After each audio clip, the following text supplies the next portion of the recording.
पटना से ये खबर है जहां पर आज हर कोई ये कुछ अलग करना चाहता है। बिहार की राजधानी पटना है और विस्तृत तौर पर बड़े पैमाने पर वहां पर छात्रों की जो एक का जो वर्ग है वो कुछ करने की दिशा में आगे बढ़ना चाहता है। कोई आगे बढ़ने के लिए दौड़ लगा रहा होता है तो लेकिन इस आपाधापी में जीत उसी की होती है जो सही क्षेत्र का चयन कर सही नतीजे पर पहुंचता है। ऐसे में आईटी और मैनेजमेंट एक नई और अच्छी फील्ड है।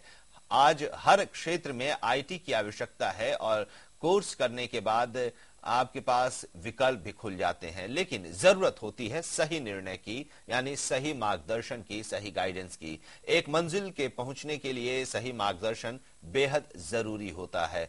तमाम छात्र इस क्षेत्र में करियर बनाना चाहते हैं और उसके लिए बड़े शहरों की तरफ पलायन भी कर रहे हैं। तो ऐसे छात्र जो कोर्स के लिए पलायन कर रहे हैं, आईटी के क्षेत्र में जाना चाहते हैं, तो वो जान लें कि अब पटना में भी ऐसे संस्थान हैं जो इस तरह के कोर्स कराते हैं। साइबोटेक कैंपस है और यहां पर इस तरह के विकल्प हैं, यहां पर इस तरह के कोर्सेज हैं। इस संस्थान का निर्माण 1998 में हुआ था और तब से संस्थान ने कई बार कामयाबी भी हासिल की है। संस्थान में अच्छी पढ़ाई के साथ साथ लाइब्रेरी, प्रोजेक्ट ट्रेनिंग और हॉस्टल की भी सुविधा है। यह संस्थान कोर्स के बाद अच्छे प्लेसमेंट दिलाने में भी सफल रहा है।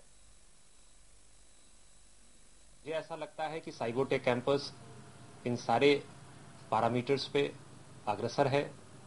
जो सुविधाएं हमारे यहाँ पर हैं उसमें हम लोग काफ़ी प्रत्येक दिन सुधार कर रहे हैं, कोशिश कर रहे हैं कि एक बेहतरीन सुविधा दें ताकि जो पलायन है बच्चों की बिहार से वो हम लोग रोक सकें।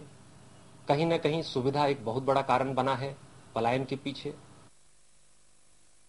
भला होता है कि बच्चों को अच्छी क्वालिटी, उनके केयरिंग, उनके एजुकेशन के लिए क्या क्या ज़रूरतें हैं, हम लोग कहाँ तक उनको दे सकते हैं एजुकेशन के मामले में, इस पे हम लोग का काफ़ी ध्यान रहता है। तो साइबोटेक कैंपस है और यहां पर किस तरह की पढ़ाई होती है, क्यों जरूरत महसूस हुई साइबोटेक कैंपस की, चलिए जानते हैं। हमारे साथ खास मेहमान हैं अभिजीत कुमार जी, जो वाइस प्रेसिडेंट हैं साइबोटेक कैंपस के। अभिजीत जी, स्वागत है एक बार फिर से आपका। क्यों जरूरत पड़ी साइबोटेक कैंपस की, किस तरह से यहां पर पढ़ाई होती है, कौन कौन से कोर्सेज हैं जिसकी पढ़ाई होती है यहां पर? देखिए, साइबोटेक कैंपस 5 फरवरी 1998 को पटना में एक शिक्षा संस्थान के रूप में नॉन फॉर्मल एजुकेशन में अपना कदम आगे बढ़ाया। सन 2000 में डोएक सोसाइटी गवर्नमेंट ऑफ इंडिया की संस्थान से मान्यता लिया। क्रमशः 2001 में सिक्किम मणिपाल विश्वविद्यालय से दूर शिक्षा निर्देशालय के तहत पीजी और यूजी के डिफरेंट डिग्री कोर्सेज के लिए मान्यता मिली और अभी साइबोटेक कैंपस में आप सर्टिफिकेट कोर्स से लेकर डिप्लोमा कोर्स से लेकर डिग्री कोर्स तक आईटी और मैनेजमेंट में कर सकते हैं।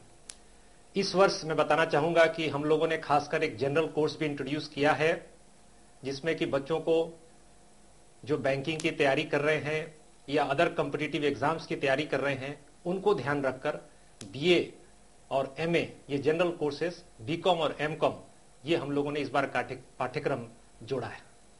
इस पूरे पाठ्यक्रम के साथ साइबोटेक कैंपस पिछले 13 वर्षों से पटना में नहीं बल्कि पूरे बिहार में अपने पढ़ाई के लिए जानी जाती है। बिल्कुल, तो ये उद्देश्य है और इन उद्देश्यों को लेकर साइबोटेक कैंपस की शुरुआत हुई थी और यहां पर जो पढ़ाई की जाती है नॉन फॉर्मल एजुकेशनल इंस्टीट्यूशन के रूप में इसकी शुरुआत हुई थी। पीजी, यूजी से पीजी के कई अलग अलग कोर्सेज की पढ़ाई होती है। आईटी और मैनेजमेंट के क्षेत्र में आज काफी डिमांड भी है। अभिजीत जी, जाना भी चाहते हैं, सही दिशा नहीं मिल पाती है, सही गाइडेंस नहीं मिल पाती है। साइबोटेक में वो कैंपस में ये लोग आते हैं तो किस तरह से आप उन्हें पहले छांटते हैं कि ये जो स्टूडेंट है वो आईटी के लिए बेहतर है